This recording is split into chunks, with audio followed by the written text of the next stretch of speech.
శ్రీమాత్రే నమ. జయ గురు దత్తాత్రేయ నమ. ఈ వీడియోలో మనం మకర రాశి వారికి ఏప్రిల్ 26 నుంచి మే 2వ తారీఖు మధ్యలో జరగబోయే వార ఫలాలు పరిశీలించినప్పుడు ప్రధానంగా ఈ వారంలో అష్టమాధిపతి రవి చతుర్థ స్థానంలో ప్రవేశించడం జరిగింది. ఇది సడన్గా ప్లేస్ ఆఫ్ చేంజ్ అన్నది రావడం జరుగుతూ ఉంటుంది. తప్పనిసరి పరిస్థితుల్లో ఉద్యోగం అయినా మారచ్చు, లేదంటే ఇల్లు అయినా మారచ్చు, కొంతమంది దేశం అయినా మారచ్చు. అటువంటి అవకాశం అన్నది మీకు సడన్గా రావడం జరుగుతూ ఉంటుంది. అయితే ఏదైనా స్థిరాస్తి అమ్మాలని మీ ప్రయత్నం కూడా ఈ సమయంలో నెరవేరే అవకాశం ఉంది. అంటే మీరు ఏదైనా ఉన్న ప్రాంతం నుంచి మారవలసి ఉంటుంది. ఆ కారణాల వల్ల ఏంటంటే స్థిరాస్తి అమ్మాలన్నా కూడా ఇమీడియట్గా అమ్ముడుపోవడం కూడా జరుగుతుంటుంది. ఆ కారణం వల్ల మీరు గృహాన్ని కూడా మారడం జరుగుతూ ఉంటుంది.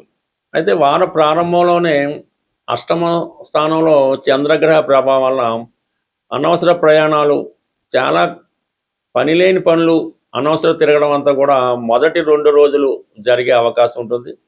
దాని తర్వాత కొన్ని ముఖ్యమైన పనులు ప్రారంభం అవడం జరుగుతూ ఉంటుంది. ఏదైనా వారంలో మొదటి 2 రోజులు వృధా అయ్యే అవకాశం ఉంది. ఈ ఇల్లు అమ్మడం, లేదంటే భూమి స్థిరాస్తి అమ్మడం, ఊరు మారడం, ఈ కాలేజీ సీట్లు వగైరా వగైరా వాటి కోసం మాట్లాడుకోవడం, వాటి కోసం తిరగడం జరుగుతుంది.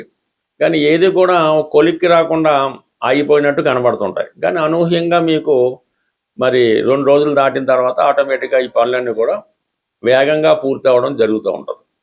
అయితే మీరు తీసుకునే ప్రతి నిర్ణయానికి కూడా మీ కుటుంబ సభ్యుల యొక్క ఇబ్బందులు ఎదురవుతుంటాయి. వాళ్ళు ఏదో విధంగా ఇబ్బంది పెట్టడం, ఇప్పుడు ఈ కార్యక్రమాలు ఎందుకంటాం, ప్రతిదాన్ని విమర్శించడం, మీ యొక్క అనుమతి లేకుండానే కొన్ని నిర్ణయాలు మీ కుటుంబ సభ్యులు తీసుకోవడం, ఈ విధంగా కుటుంబ పరిస్థితులు మిమ్మల్ని చాలా ఇబ్బందికి గురి చేస్తుంటాయి.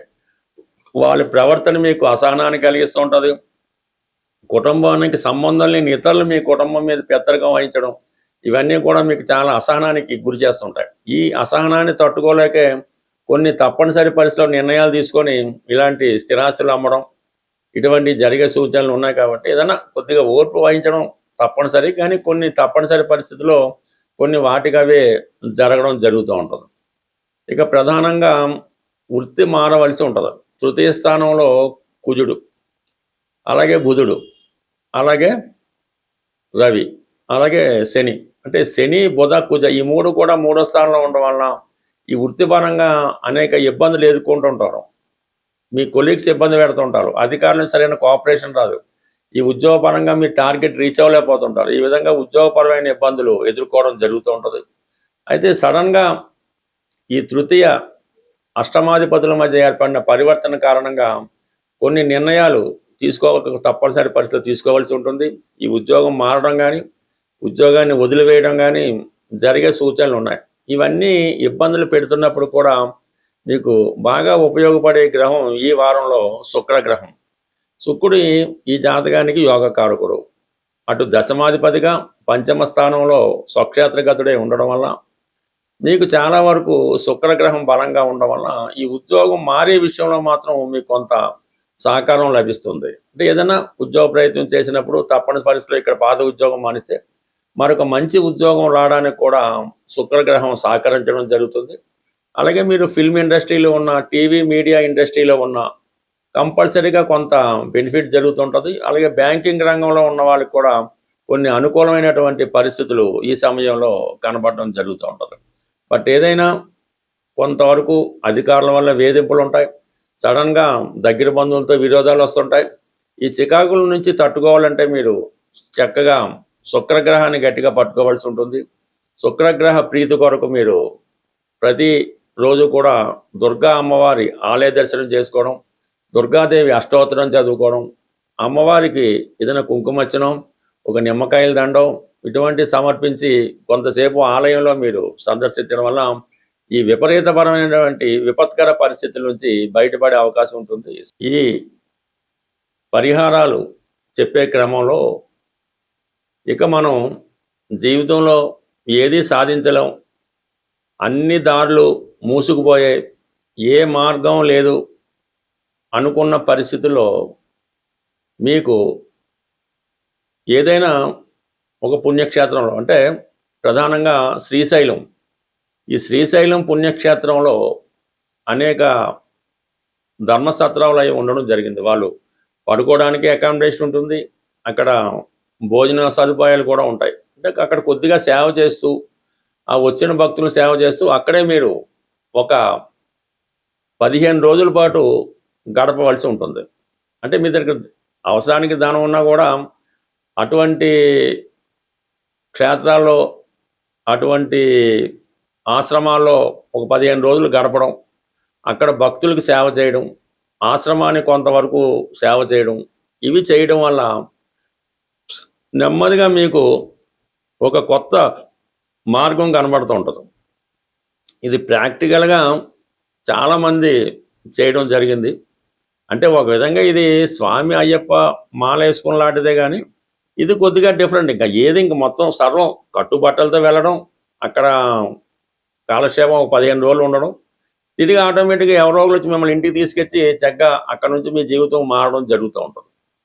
సో ఇది చేయడం మనకి కొంత ఇబ్బందిగా ఉంది అనుకుందాం. అటువంటి పరిస్థితుల్లో మీ గ్రామంలో అంటే మీ ఊర్లో ఎనీ టెంపుల్, శివాలయం అవ్వచ్చు, ఆంజనేయ స్వామి టెంపుల్ అవ్వచ్చు, అది శుభ్రంగా ఉదయం పూట ఎవరు చూడకూడదు అనుకుంటే 5 గంటలకో లేచి శుభ్రంగా ఆలయ పరిసరాలన్నీ కూడా శుభ్రంగా తుడిసి శుభ్రంగా వాటర్తో కడిగి, అంటే అది ఆ దేవాలయాన్ని శుభ్రం చేయడం. ఇలా కూడా ప్రతిరోజు అక్కర్లేకపోయినా కనీసం ఏ శనివారం రోజు, శుక్రవారం రోజు, లేదంటే కంటిన్యూగా 15 రోజులు చేయడం వల్ల కూడా మీకు చాలా మార్పు అన్నది రావడం జరుగుతూ ఉంటుంది. ఆటోమేటిక్గా మీకు కొత్త జీవితాన్ని చూడడం జరుగుతూ ఉంటుంది. అంటే ఇవి చెప్పడానికి చేయడానికి కొంత కష్టంగా ఉన్నప్పుడు కూడా ఇవే అసలైనటువంటి పరిహారాలు తప్ప ఇవి చాలా వరకు మిమ్మల్ని జీవితంలో మార్పుకి కారణమవుతూ ఉంటాయి. ఒకసారి మీరు ఇవి ఉపయోగించుకోవడం వల్ల దీని ప్రభావం మీకు కనబడడం జరుగుతూ ఉంటుంది. సో ఇది కాకుండా వేరొక రెమెడీ కూడా ఉంది. అంటే ఇది ఇంకా పవర్ఫుల్గా ఉంటుంది. మీరు బాగా ఇబ్బందుల్లో ఉండడానికి వేరే మార్గం లేదు, ఇంట్లో భోజనం పెట్టడానికి కూడా ఇబ్బంది పడతాను మీకు. అటువంటి పరిస్థితుల్లో మీరు ఏం చేస్తారంటే ఒక మంచి రోజు చూసుకోండి, మీకు అనుకూలమైన రోజు చూసుకొని మీరు ఒక 8 రోజుల పాటు ఈ పరిహారం చేయవలసి ఉంటుంది. 8 రోజులు కూడా మీరు ఈ పరుపుల మీద మంచాల మీద కాకుండా చక్కగా ఒక సాప వేసుకొని ఒక తలగడ పెట్టుకొని మీ తల కింద నల్ల నువ్వులు కొన్ని, ఒక నలుపు రంగు గుడ్డలో చిన్న చిన్న క్లాత్లో కొన్ని నల్ల నువ్వులు, ఒక 5 రూపాయల కాయిన్, అది ఒక పొట్లంలా కట్టి మీ తల కింద పెట్టుకొని సాయంకాలం కొద్దిగా 8 గంటలకో 7 గంటలకో పడుకుంటారు కదా, పడుకొని ఎర్లీ మార్నింగ్ సూర్యోదయం అవ్వకుండా లెగిసి ఏదైతే ఈ నల్ల నువ్వులు నల్లగుడ్డ 5 రూపాయలు కట్టి పొట్లం కట్టారో ఆ పొట్లాన్ని చేతిలో పట్టుకొని మీరు ఇంటి బయటకు వచ్చి కొద్దిగా ఒక 4 రోడ్లు గడిచే చోట దాకా వచ్చి అక్కడ మీరు ఆ పొట్లాన్ని విడిచిపెట్టి వెనక్కి తిరిగి చూడకుండా వచ్చేస్తారు. వచ్చి మీ స్నాన కార్యక్రమాలు పూర్తి చేసుకోండి. అలా 8 రోజులు చేయండి. మీరు ఏం చేస్తున్నారో కూడా ఎవరికి కూడా తెలియకూడదు. ఈ 8 రోజుల తర్వాత మీ జీవితంలో కంపల్సరీగా మీరు దేని వాళ్ళు ఇబ్బంది పడుతున్నారో, అంటే ఉద్యోగంలో సస్పెండ్ అయినారు, ఉద్యోగం వస్తుంది, అప్పుల వాళ్ళు ఇబ్బంది పడుతున్నారు, ఆడు కొంతకాలం ఆగుతాడు. ఈ విధంగా మీరు ప్రయత్నం చేయండి. ఇందులో నమ్మకం ఇంపార్టెంట్. చేసి చూడటం వల్ల చాలా మంచి ఫలితం అయితే వస్తుంది. మనం ఏదైనా పరిహారం చేస్తున్నప్పుడు మాత్రం ఈ మద్య మాంసాలకి, స్త్రీలకి దూరంగా ఉండి చేస్తేనే అది వస్తుంది తప్ప ఇలాంటి కార్యక్రమాలు చేస్తూ మీరు ఎన్ని రోజులు, ఎన్ని సంవత్సరాలు పరిహారం చేసినా కూడా దానివల్ల ఏమీ ఉపయోగం ఉండదు. అందువల్ల పరిహారం చేస్తున్నప్పుడు మాత్రం కంపల్సరీగా నియమంగా ఉండవలసి ఉంటుంది. అప్పుడు మాత్రమే ఈ పరిహారాలు మీకు ఉపయోగపడే అవకాశం ఉంటుంది. స్వస్తి.